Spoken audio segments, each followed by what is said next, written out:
নুরু, পুষি, আয়েশা, সাফি সবাই এসেছে। আমবাগিচার তলায় যেন তারা হেসেছে।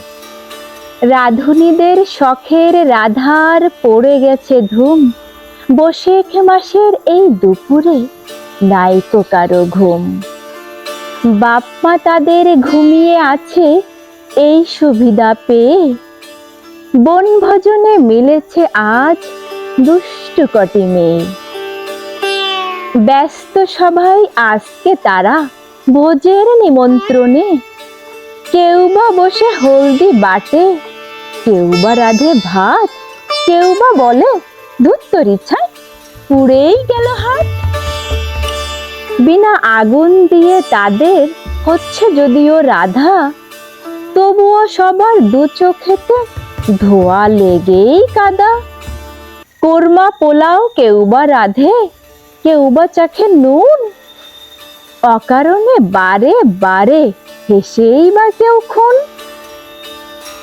রান্না তাদের শেষ হলো যেই গিন্নি হলো নুরু।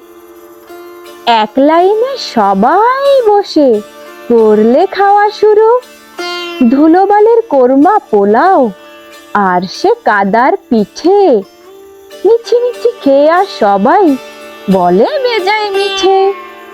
এমন সময় হঠাৎ আমি যেই পড়েছি এসে, পালিয়ে গেল দুষ্টুরা সব খিলখিলিয়ে হেসে।